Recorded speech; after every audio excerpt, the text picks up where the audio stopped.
ఆ వైఎస్ఆర్సీపీ ఎమ్మెల్యే ప్రశ్నకు Jaganmohan Reddy mind blank అయిందా? ఆ ఎమ్మెల్యేకు సమాధానం చెప్పలేక జగన్మోహన్ రెడ్డి సజ్జలకు ఆదేశాలు జారీ చేశారా అంటే అవునని సమాధానం ఇస్తున్నారు కొంతమంది రాజకీయ విశ్లేషకులు.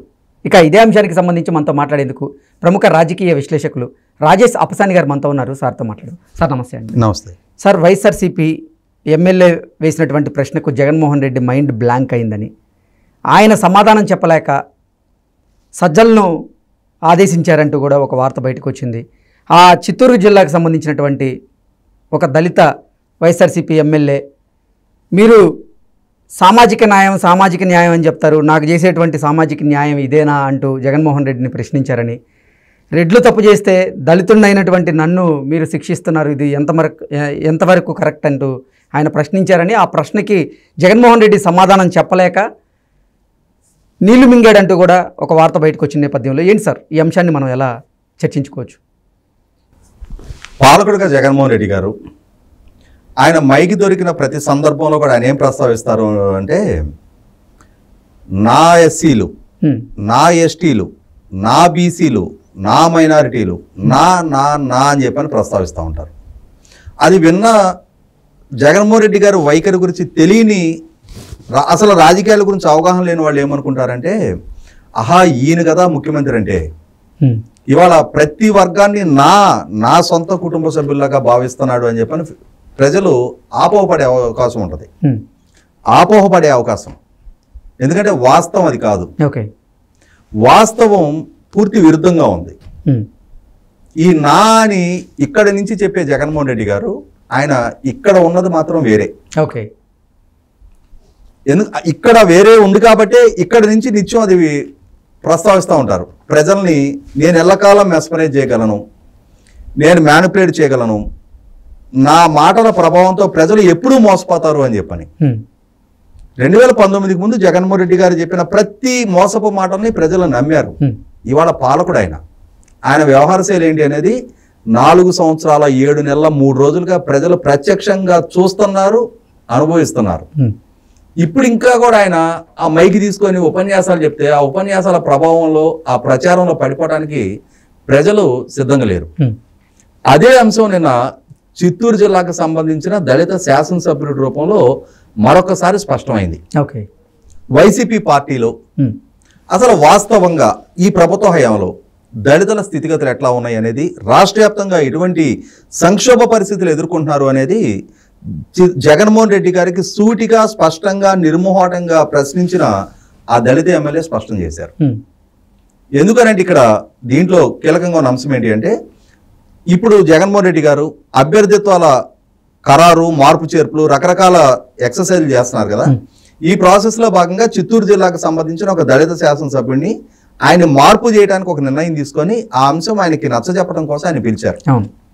పిలిచినప్పుడు వాళ్ళిద్దరి మధ్య జరిగిన సంభాషణ ఏంటి అంటే, నువ్వు మంచివాడివే కానీ నీ పట్ల కొంత వ్యతిరేకత ఉంది కాబట్టి రేపు మళ్ళీ తిరిగి మన ప్రభుత్వం అధికారంలోకి వచ్చినాక నీకు వేరే ప్రత్యామ్నాయ అవకాశం ఏమైనా కల్పిస్తా, ప్రస్తుతం వేరే అభ్యర్థిని ప్రతిపాదిస్తున్నా అని చెప్పారు ఆయన సూటిగా జగన్మోహన్ రెడ్డి గారిని అడిగారు, నా పట్ల వ్యతిరేకత ఎందుకు సార్, నేను చేసిన తప్పేంటి, నా నియోజకవర్గంలో నేను పెత్తనం చేయలే, పెత్తనం చేసింది ఇదిగో మీ దగ్గర కూర్చోనని ఈ పెద్దరెడ్లు, వాళ్ళు ఏది చెబితే అది తూచా తప్పకుండా పాటించాల్సిన స్థితి నాది, నేను వాళ్ళు ఇచ్చిన ఆదేశాలు పాటించా, వ్యతిరేకత వస్తే వాళ్ళు బాధ్యులు, దానికి పాటించింది నేను కాదు, నా చేత తప్పుడు పనులు చేయించితే, నేను చేసింది తప్పులని ఫీల్ అయితే చేయించిన వీళ్ళు బాధ్యులు. జగన్మోహన్ రెడ్డి గారు పక్కనే ఉన్నారు ఆ చిత్తూరు జిల్లాకు సంబంధించిన పెత్తందారి రెడ్లు.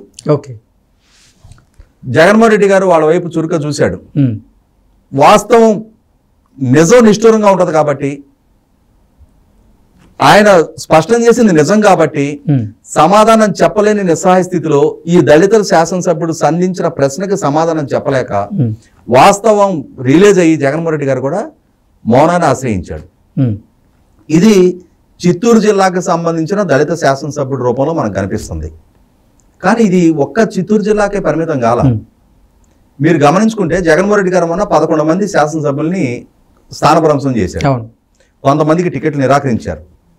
అందులో సుధాకర్ బాబు దళిత శాసనసభ్యుడు, ఉమ్, ఎర్రగొండపాలెంకి సంబంధించిన ఆదిమూలపు సురేష్ గారు దళిత మంత్రి, ఆయన తీసుకెళ్లి కొండేపికి.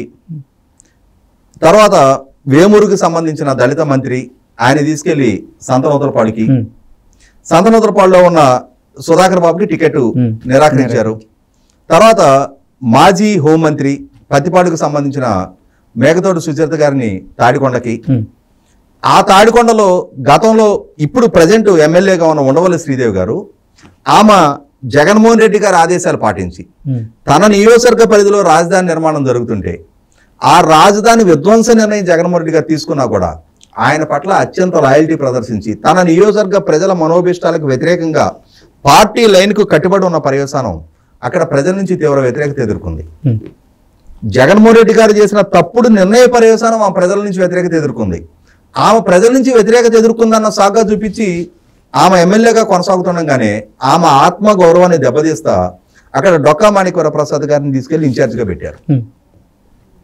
పెట్టితే వైపు కొనసాగించావా? కొద్ది రోజుల తర్వాత డొక్కా మాణిక్య ప్రసాద్ గారు, ఆయన ఒక దళితుడే, ఆయన మాజీ మంత్రి, డబుల్ ఎంఏ చేస్తున్న ఉన్నత విద్యావంతుడు, ఉండవల్లి శ్రీదేవి గారు డాక్టరు. ఇద్దరు ఉన్నత విద్యావంతులకి దళితులుగా అయినందుకు వాళ్ళ పట్ల ప్రదర్శించిన వివక్ష ఏంటయ్యా అంటే ఈ డొక్కా మాణిక్య ప్రసాద్ గారిని తప్పించి కత్తెర సురేష్ గారు అని చెప్పని ఇంకొక ఆయన తీసుకొచ్చి పెట్టారు. ఆయన గడప గడపకు మన ప్రభుత్వం అనే కార్యక్రమం కోసం పాదయాత్ర చేసి గ్రామ గ్రామం తిరిగాడు. మళ్ళీ ఆయన తప్పించి ఇప్పుడు మేఘతోటి సుచరిత గారిని తీసుకొచ్చి పెట్టారు. అంటే ఒక టెన్యూర్లో ఒక ఎమ్మెల్యే కొనసాగుతుండగానే ఆమెను కాదు అని ముగ్గురిని మార్చారు ఇప్పటికి. ఆమె కాక ఇది దళిత నియోజకవర్గాల్లో దళిత శాసనసభ్యులకి జగన్మోహన్ రెడ్డి గారి ప్రభుత్వంలో దక్కుతున్న గౌరవం, మర్యాద, ఆదరణ. దానికి ఆయన మైకు దొరకగానే నా ఎస్సీలు అంటాడు. ఇవాళ ఒకసారి గమనించుకుంటే రాష్ట్ర వ్యాప్తంగా వివిధ నియోజకవర్గాలకు సంబంధించిన అభ్యర్థుల మార్పు చేర్పులు జరుగుతున్నాయి. ఈ మార్పు చేర్పులు జరుగుతున్న సందర్భంగా జగన్మోహన్ రెడ్డి గారు పాటిస్తున్న విధానం ఏంటంటే అంటే ఆయన పాటిస్తున్న సామాజిక న్యాయం ఏంటంటే అంటే జగన్మోహన్ రెడ్డి గారి ప్యాలెస్లో జగన్మోహన్ రెడ్డి గారు, సజ్జల రామకృష్ణారెడ్డి గారు, వైవి సుబ్బారెడ్డి గారు, విజయసాయి రెడ్డి గారు, మిథున్ రెడ్డి గారు, ఈ 5గురు పార్టీ ప్రతినిధులు. వీళ్లకు తోడు ధనుంజయ రెడ్డి గారు అని చెప్పని ఆరో రెడ్డి గారు, ఆయన ఐఏఎస్ అధికారి. వీళ్ళ 6గురు కలిపి శాసనసభ్యుల భవితవ్యం తేలుస్తున్నారు. అసలు ఐఏఎస్ అధికారికి ఏం సంబంధం? ఆయన కొన్ని ఏకైక క్వాలిఫికేషన్ ఏంటి అంటే ఆ ధనుంజయ రెడ్డి అయి ఉంటాం. వీళ్ళ 6గురు కలిపి ప్యాలెస్ లోపల ఉంటారు. మిగిలిన శాసనసభ్యులు చేతులు కట్టుకొని బయట నిలబడి ఉంటారు. ఇది జగన్మోహన్ రెడ్డి గారు పాటిస్తున్న సామాజిక న్యాయం. ఇంకొక అంశం ఇవాళ మనకి వార్తాపత్రికల్లో ఒక ఫోటో సర్క్యులేట్ అవుతుంది. నిన్న కొత్త సంవత్సరం సందర్భంగా జగన్మోహన్ రెడ్డి గారు కేక్ కటింగ్ చేశారు. రాష్ట్ర ప్రజలకి న్యూ ఇయర్ శుభాకాంక్షలు చెప్పారు. ఆ ఫోటోలో ఉన్న నలుగురు ఎవరెవరు? ముఖ్యమంత్రి జగన్మోహన్ రెడ్డి గారు, చీఫ్ సెక్రటరీ జవహర్ రెడ్డి గారు, డీజీపీ కసిరెడ్డి రాజేంద్రనాథ్ రెడ్డి గారు, ఈ ధనుంజయ రెడ్డి గారు. ఇంకా వేరే ఎవరు లేరు. ఇక వేరే వారితో అవసరం లేదు. ఈయన మైకి దొరికిన ప్రతి సందర్భంలో నా నా నా అని చెప్పని అసలు అంటే అందరినీ నేను ఓన్ చేసేసుకున్నా అని చెప్పని ఇక్కడి నుంచి మాట్లాడుతూ ఉంటారు. హృదయాంతరాలలో ఉన్నది ఏంటయ్యా అంటే ఇక్కడ స్పష్టమవుతుంది. ఇవాళ ఆ దళిత శాసనసభ్యులు లేవనెత్తిన ప్రశ్నకి సూటిగా స్పష్టంగా సమాధానం చెప్పగలిగే నైతికతే జగన్మోహన్ రెడ్డి గారి దగ్గర ఉంటే వాళ్ళ నియోజకవర్గాల్లో ఎదురైన వ్యతిరేకతకి ఎమ్మెల్యేలే బాధ్యులు అనుకున్నట్టయితే ఇవాళ ఆ వ్యతిరేకతకి కారకులైన ఆయన ప్రస్తావించిన ఆ పెద్దరెడ్డిని తప్పించగలిగే ధైర్యం ఆయనకుందా? ఇవాళ నియోజకవర్గ వ్యతిరేకతే ప్రాతిపదిక అనుకుందాం. 3 పట్టభద్రుల నియోజకవర్గాల్లో ఎమ్మెల్సీకి సంబంధించి తెలుగుదేశం పార్టీ గెలిచింది. జగన్మోహన్ రెడ్డి గారి సొంత నియోజకవర్గం పులివెందుల్లో తెలుగుదేశం అభ్యర్థికి మెజార్టీ రావడం జరిగింది. మరి ఇప్పుడు జగన్మోహన్ రెడ్డి గారు బాధ్యుడు కదా? ఆయన కూడా పులివెందుల నుంచి మార్పిస్తారా? ఆయన కూడా అభ్యర్థిత్వం క్యాన్సిల్ చేస్తారా? ఆ నైతికత ఆయన దగ్గర ఉందా? పులివెందుల్లో కూడా ఆ పులివెందుల ప్రజలు ఈయన మీద తిరగబడ్డారు. మా గోడు వినండి సార్ అంటూ కూడా ఆయన మీద తిరగబడ్డ సందర్భాన్ని మనం చూసాం. అదే చెప్తున్నా. ఇవాళ ఆయన సొంత నియోజకవర్గంలో పర్యటించడానికి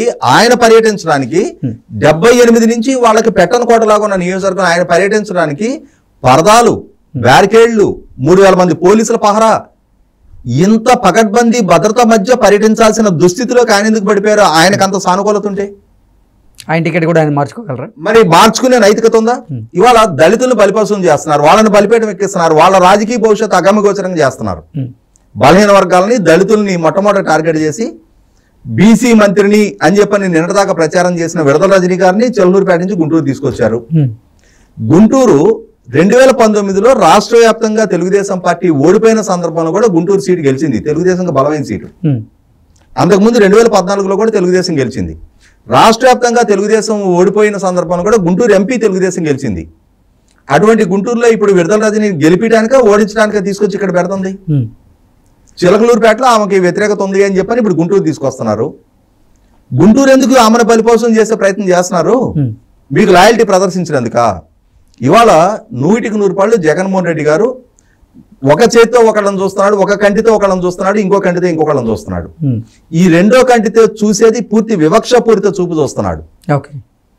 పెద్దలు చేసిన తప్పుల్ని కప్పి పెడుతున్నాడు.